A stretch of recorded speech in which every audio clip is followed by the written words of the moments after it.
Next most important, নারদনিক আন্দোলন কে প্রতিষ্ঠা করে? বারবার পরীক্ষায় আসে। নারদনিক আন্দোলন কে প্রতিষ্ঠা করে? নারদনিক আন্দোলন প্রতিষ্ঠা করেছিল আলেকজান্ডার হার্জেন।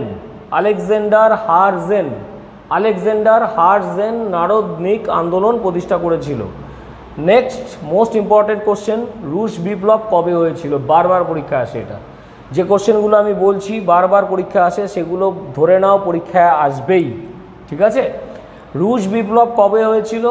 1917 খ্রিস্টাব্দে। 1917 খ্রিস্টাব্দে রুশ বিপ্লব হয়েছিল। নেক্সট কোশ্চেন, সার্ক কাদের বলা হয়? সার্ক কাদের বলা হয়? রাশিয়ার ভূমিদাসদের সার্ক বলা হয়। রাশিয়ার ভূমিদাসদের কি বলা হয়? সার্ক বলা হয়। রাশিয়ার ভূমিদাসদের সার্ক বলা হয়। বোঝা গেল? ভূমিদাস মানে যারা মাঠে কাজ করে, আমরা যাদের এখানে চাষি বলি, কৃষক বলি, তাদেরকে রাশিয়াতে বলা হয় সার্ক। বোঝা গেল? নেক্সট, ইস্ক্রা পত্রিকার সম্পাদক কে ছিলেন? ইস্ক্রা পত্রিকার সম্পাদক কে ছিলেন? ইস্ক্রা পত্রিকার সম্পাদক ছিলেন লেনিন। ইস্ক্রা পত্রিকার সম্পাদক কে ছিলেন? Lenin. Next most important question, Bolshevik বিপ্লব কবে হয়েছিল? বারবার পরীক্ষায় আসে। বলশেবিক বিপ্লব কবে হয়েছিল? 1917 খ্রিস্টাব্দে বলশেবিক বিপ্লব হয়েছিল। কত খ্রিস্টাব্দে? 1917 খ্রিস্টাব্দে বলশেবিক বিপ্লব হয়েছিল।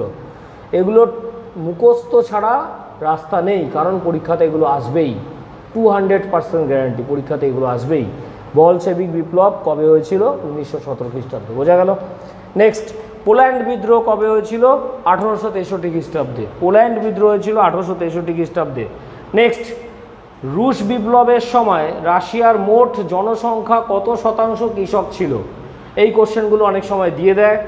যখন রাশিয়াতে বিপ্লব হয়েছিল বা আন্দোলন হয়েছিল তখন কত পার্সেন্ট মানুষ চাষবাস করত, মানে কৃষক ছিল, ঠিক আছে?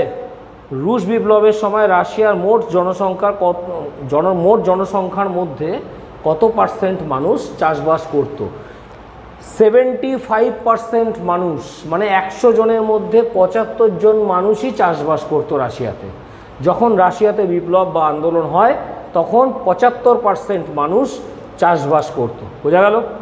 নেক্সট, রাশিয়ার কৃষকরা কোন আইনের দ্বারা জমি লাভ করেছিল? রাশিয়ার কৃষকদের রাজারা জমি দিয়েছিল চাষ করে খাওয়ার জন্য, ঠিক আছে? কোন আইনের দ্বারা পেয়েছিল জমিটা? পরীক্ষা এটা আসে।